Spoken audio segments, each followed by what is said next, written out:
آج ہمیں جناب حکیم شہباز چودھری صاحب کو گولڈ میڈل پہنایا ہے اور تعریفی اسناد بھی دی ہے. شكرا يا ربي شكرا هديت قلبي شكرا نورت ضربي شكرا شكرا يا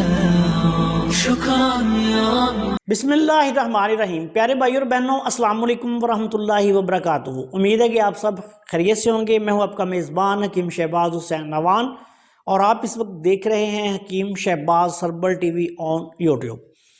پیارے بھائی اور بہنوں، آج کل سردی اپنے عروج پر ہے اور سردی کے موسم میں جہاں اور بے شمار مسائل ہو جاتے ہیں، مریضوں کو ٹھنڈ لگ جاتی ہے، نمونیا ہو جاتا ہے، اعضاء شکنی ہوتی ہے، ایسی صورت میں بعض اوقات بہت زیادہ مریضوں کی حالت جو ہے وہ خراب بھی ہو جاتی ہے.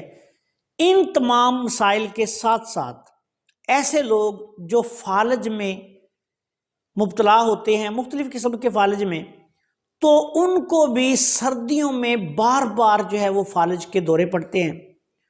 یاد رکھیں کہ جو فالج ہوتا ہے وہ کسی بھی قسم کا فالج ہو، وہ موسم سرما میں اس مریض کو دوبارہ اٹیک کا بھی خطرہ ہوتا ہے اور اس مریض کو جس کو جو فالج ہو چکا ہوتا ہے اس موسم میں بہت ساری پیچیدگیوں اور پریشانیوں کا سامنا کرنا پڑتا ہے. میرے پاس کچھ ایسے مریض پچھلے دنوں میں دورہ لاہور پہ تھا، وہاں بھی آئے اور کچھ لوگوں نے میرے ساتھ واٹس ایپ پہ بھی رابطہ کیا، کچھ لوگوں نے پکچرز ویڈیوز بزرگوں کی بنا کر بھیجی واٹس ایپ پہ کہ فالج میں اس طرح کی صورتحال کا سامنا ہے. سندھ سے جناب حکیم نواب چانڈیو صاحب نے اسپیشلی فون کیا مجھے کہ فالج کے حوالے سے استاد جی کوئی اچھا سا نسخہ جو ہے وہ شیئر کرے. تو میں آج آپ کی خدمت میں حب فالج خاص کا نسخہ جو ہے وہ آپ کی خدمت میں پیش کر رہا ہوں.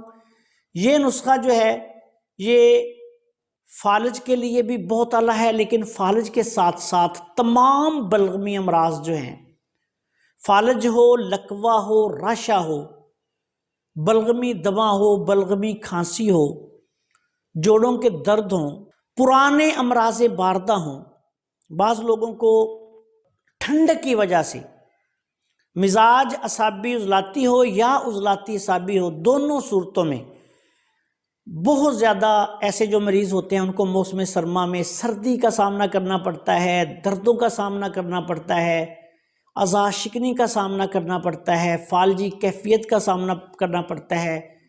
بعض لوگوں کو ویسے بھی روٹین میں فالج، لکوہ، راشا ہوتا ہے. تو ایسی سب صورتوں میں یہ نسخہ بہت اعلیٰ پائے کا نسخہ ہے. اس کو بنا کر استعمال کریں. میرے تمام جتنے بھی شاگرد دنیا بھر میں موجود ہیں وہ اس کو بنائیں اور اطباء کرام جو ہیں وہ اس کو بنا کے اپنے مکتب پہ رکھیں. ہم اس نسخہ کو مختلف طریقوں سے کئی صورتوں میں استعمال کرتے ہیں اور یہ نسخہ بھی ہمارے ہر وقت کے جو معمول نسخہ جات ہیں ان میں شامل ہے. ہم اس کو گولی کی شکل میں بھی استعمال کرتے ہیں، کیپسول کی شکل میں بھی استعمال کرتے ہیں. آپ بھی جیسے مناسب سمجھے اس کو استعمال کر سکتے ہیں. اب آتے ہیں نسخہ کی طرف. سب سے پہلے آپ نے میٹھا تیلیہ مدبر لینا ہے 1 تولہ. میٹھا تیلیہ کو مدبر کرنے کا یہ طریقہ ہے کہ آپ نے میٹھا تیلیہ 2 تولہ لے کے اس کو کسی کھدر یا ململ کے کپڑے میں اس کی پوٹلی سی باندھ دیں، اس کو کپڑے میں رکھ کے ایسے گرہ لگا دیں کہ وہ اس میں آ جائے. اس کے بعد آپ نے 1 کلو دودھ لینا ہے اور کسی برتن میں ڈال کے یہ میٹھا تیلیہ جو آپ نے پوٹلی سی باندھی ہے یہ اس برتن میں دودھ میں ڈال دیں اور ہلکی آنچ پہ اتنا پکائیں کہ دودھ جو ہے وہ کھویا بن جائے. جب دودھ کا کھویا بن جائے تو آپ یہ پوٹلی کپڑے کی نکالیں اور اس میں سے گرہ کھول کے میٹھا تیلیہ نکالیں اور اس کو تازے پانی کے ساتھ اچھی طرح دھو کے صاف کر لیں اور اس کے بعد اس کے چھوٹے چھوٹے ٹکڑے کاٹ کے اس کو دھوپ میں رکھ کے خشک کر لیں۔ یہ میٹھا تیلیہ مدبر ہو چکا ہے، یہ آپ نے لینا ہے 1 تولہ۔ اس کے بعد آپ نے کشتہ شنگرف، کسی بھی اچھے بڑے دواخانے کا بنا ہوا کسی بھی کمپنی کا لے لیں، یہ آپ نے کشتہ شنگرف لینا ہے 1 تولہ۔ اس کے بعد آپ نے زعفران خالص زعفران لے لیں، یہ بھی آپ نے لینا ہے 1 تولہ۔ اس کے بعد آپ نے سنڈ، جس کو سونٹ بھی کہتے ہیں، لینی ہے 1 تولہ۔ کالی مرچ آپ نے لینی ہے 1 تولہ۔ مگا آپ نے لینی ہے 1 تولہ۔ اکر کرا اصلی آپ نے لینا ہے 1 تولہ۔ اس کے بعد آپ نے جدوار خطائی لینی ہے 1 تولہ۔ ان تمام ادویات کا پاؤڈر کر کے بالکل باریک اس کو پاؤڈر بنا لیں۔ اب آپ نے ادرک لے کے، جو عام سبزی کی دکان سے ملتا ہے، اس کو لے کے اس کو کسی ہاون دستہ میں یا کسی بھی طریقے سے اس کا رس نکال لیں۔ یہ رس آپ نے لینا ہے آدھ پاؤ، 120 گرام یا 100 گرام بھی آپ لے لیں گے تو چل جائے گا۔ 100 سے لے کے 120-25 گرام تک ادرک کا رس آدھ پاؤ تک آپ نے لینا ہے۔ اب ان تمام ادویات کے پاؤڈر کو کھرل میں ڈالیں اور ادرک کا رس جو ہے وہ تھوڑا تھوڑا ڈال کر اس کی رگڑائی کریں۔ اگر آپ کے پاس بڑا کھرل ہے تو بے شک سارا ادرک کا رس ڈال دیں اور آپ اس کی رگڑائی کرتے رہیں۔ جب یہ رس ختم ہو جائے گا، خشک ہو جائے گا، تو قوام جو ہے گولی بنانے پہ آ جائے گا، تو پھر آپ نے اس دوائی کی چنے کے دانے کے برابر گولیاں بنا لینی ہیں، یا اس کو پاؤڈر کر کے 500 ملی گرام والے اس کے کیپسول بھر لینے ہیں۔ 500 ملی گرام کے کیپسول بھی آپ یوز کر سکتے ہیں، اور چنے کے برابر آپ اس کی گولی بھی استعمال کروا سکتے ہیں۔ اچھا، اب ان گولیوں کو آپ خشک کر لیں۔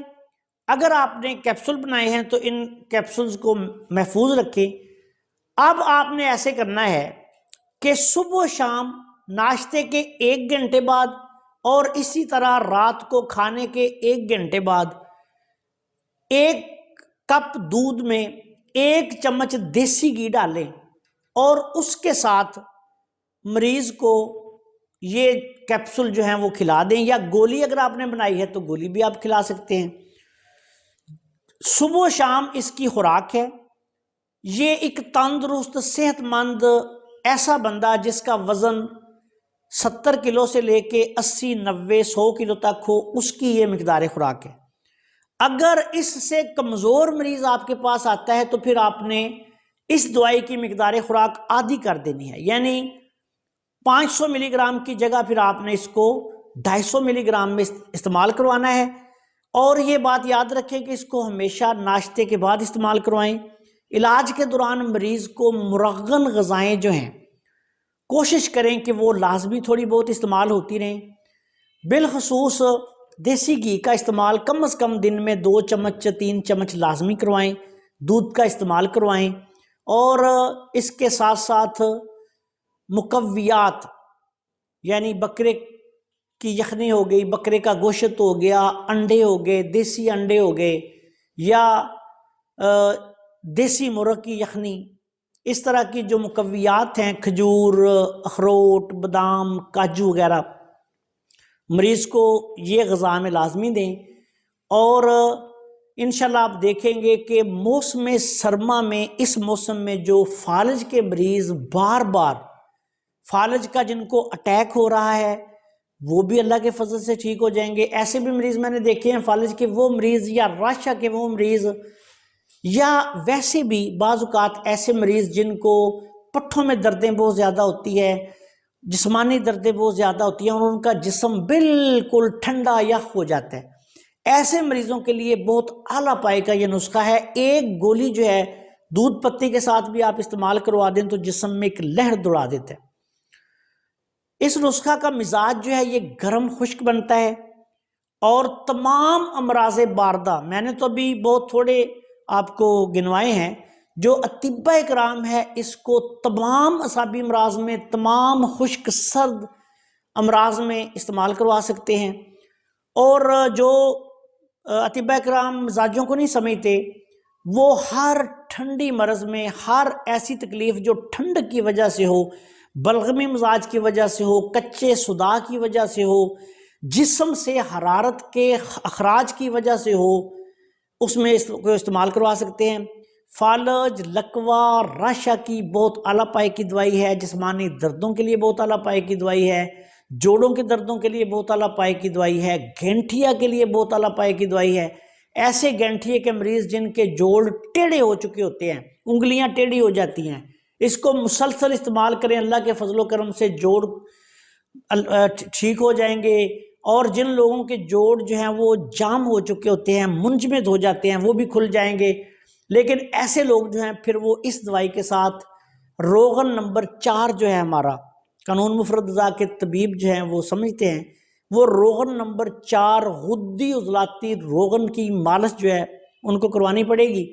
تو یہ جو ہے نسخہ بہت اعلیٰ پائے کا نسخہ ہے، اعصابی کمزوری کے لیے بہت اچھا نسخہ ہے، مردانہ کمزوری کے لیے بہت اچھا نسخہ ہے، زنانہ کمزوری کے لیے بہت اچھا نسخہ ہے۔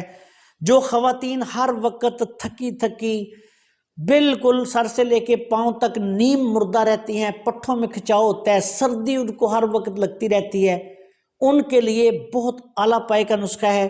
تھوڑا سا دودھ ساتھ لازمی استعمال کریں۔